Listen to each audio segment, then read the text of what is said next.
ಹರಿ ಓಂ ನಮಸ್ತೆ. ನಾನು ದಯಾನಂದ್ ಸಕಲೇಶ್ಪುರ. ಧರ್ಮಸ್ಥಳ ಜನಜಾಗೃತಿ ಯಾತ್ರೆ ಧರ್ಮಸ್ಥಳದಿಂದ 290 ಹಳೆಯ ದೇವಸ್ಥಾನಗಳು ಪುನರ್ ನಿರ್ಮಾಣಗೊಂಡಿದೆ. ಆ ದೇವಸ್ಥಾನಗಳ ಒಂದು ಪ್ರತ್ಯಕ್ಷ ದರ್ಶನವನ್ನು ಮಾಡಬೇಕು ಅಂತ ಯಾತ್ರೆಯನ್ನು ಮಾಡ್ತಾ ಇದ್ದೀವಿ.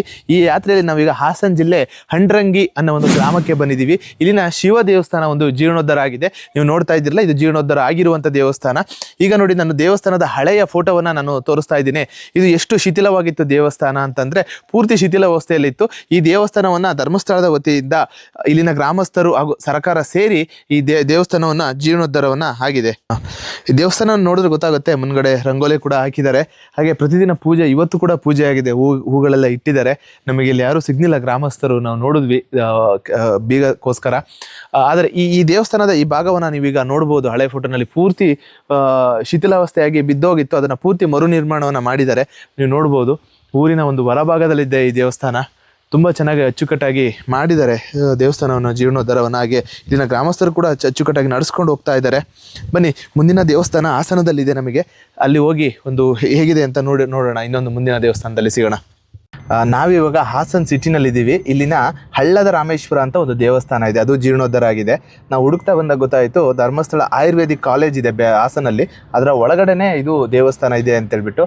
ಹಾಗಾಗಿ ನಾವು ಇಲ್ಲಿ ಬಂದ್ವಿ ಒಳಗಡೆ. ಇದು ನೋಡ್ಬೋದು, ಇದು ಆಯುರ್ವೇದಿಕ್ ಹಾಸ್ಪಿಟ್ಲ್, ಇದು ಹಾಸನಲ್ಲಿರುವಂಥದ್ದು.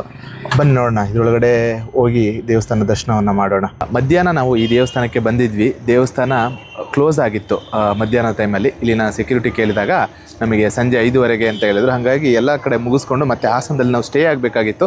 ಹಾಗಾಗಿ ಮತ್ತೆ ಬಂದ್ವಿ. ಈ ದೇವಸ್ಥಾನ ಹಾಸನದ ಮಧ್ಯಭಾಗದಲ್ಲಿರುವಂತಹ ಧರ್ಮಸ್ಥಳ ಮಂಜುನಾಥೇಶ್ವರ ಆಯುರ್ವೇದಿಕ್ ಹಾಸ್ಪಿಟ್ಲದ ಒಳಗಡೆ ಇದೆ. ನೋಡಿ, ರಾತ್ರಿ ಬಂದಿರೋದಕ್ಕೆ ಸುತ್ತ ಲೈಟನ್ನು ಹಾಕಿದ್ದಾರೆ. ತುಂಬ ಚೆನ್ನಾಗಿ ಕಾಣಿಸ್ತಾ ಇದೆ. ತುಂಬ ಅಂದರೆ ತುಂಬ ಚೆನ್ನಾಗಿ ಕಾಣಿಸ್ತಾ ಇದೆ ಈ ದೇವಸ್ಥಾನ. ನಾನು ಹಳೆ ಫೋಟೋನ ಹಾಕ್ತೀನಿ ನೋಡಿ. ತುಂಬ ಅಂದರೆ ಕಲ್ಲಿನಿಂದ ಇರೋ ದೇವಸ್ಥಾನ. ಸುಣ್ಣಗಳನ್ನು ಹೊಡೆದು ಶಿಥಿಲಾವಸ್ಥೆಯಲ್ಲಿತ್ತು. ಈ ಕಲ್ಯಾಣಿ ಕೂಡ ನಾವು ನೋಡೋದಕ್ಕೆ ತುಂಬ ಚಿಕ್ಕದಾಗಿ ಕಾಣಿಸುತ್ತೆ. ಈ ಕಲ್ಯಾಣಿ ನೋಡಿ, ಹಳೆ ಫೋಟೋ ಹಾಕ್ತೀನಿ, ನೋಡೋದಕ್ಕೆ ಚಿಕ್ಕದಾಗಿ ಕಾಣಿಸುತ್ತೆ ಕಲ್ಯಾಣಿ.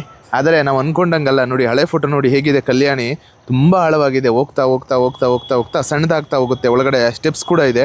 ಅದನ್ನು ಈ ಕಲ್ಯಾಣಿನೂ ಕೂಡ ಇವರು ಜೀರ್ಣೋದ್ಧಾರನ ಮಾಡಿದ್ದಾರೆ ಧರ್ಮಸ್ಥಳದ ಕಡೆಗಿಂದ.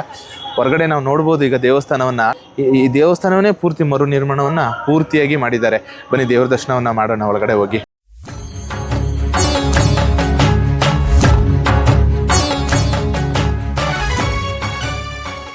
ಈ ದೇವಸ್ಥಾನದ ವಿಶೇಷ ಏನಂತಂದ್ರೆ, ಪ್ರತಿಯೊಂದು ದೇವಸ್ಥಾನಕ್ಕೂ ಭಕ್ತಾದಿಗಳು, ಗ್ರಾಮಸ್ಥರು ಹಾಗೂ ಸರ್ಕಾರ ಸೇರಿ ಜೀರ್ಣೋದ್ಧಾರ ಮಾಡಿರ್ತಾರೆ. ಆದರೆ ಈ ದೇವಸ್ಥಾನ ಪೂರ್ತಿ ಧರ್ಮಸ್ಥಳದವರೇ ಖರ್ಚು ವೆಚ್ಚಗಳನ್ನು ನೋಡಿ ಜೀರ್ಣೋದ್ಧಾರವನ್ನು ಮಾಡಿದ್ದಾರೆ. ಇದನ್ನು 2013ರಲ್ಲಿ ಜೀರ್ಣೋದ್ಧಾರ ಆಗಿದೆ. ಸರಿಸುಮಾರು ಒಂದು 35 ಲಕ್ಷ ವೆಚ್ಚದಲ್ಲಿ ಈ ದೇವಸ್ಥಾನ ಜೀರ್ಣೋದ್ಧಾರ ಆಗಿದೆ. ಯಾರ್ಯಾರು ಹಾಸನದಲ್ಲಿದ್ದಾರೆ ಖಂಡಿತ ಒಂದ್ಸಲ ಭೇಟಿ ಮಾಡಬೇಕು ಈ ದೇವಸ್ಥಾನಕ್ಕೆ. ತಣ್ಣೀರಳ್ಳ ಹತ್ರ ಇರುವಂತಹ ಧರ್ಮಸ್ಥಳ ಆಯುರ್ವೇದಿಕ್ ಆಸ್ಪತ್ರೆ ಒಳಗಡೆ ಈ ದೇವಸ್ಥಾನ ಬರುತ್ತೆ.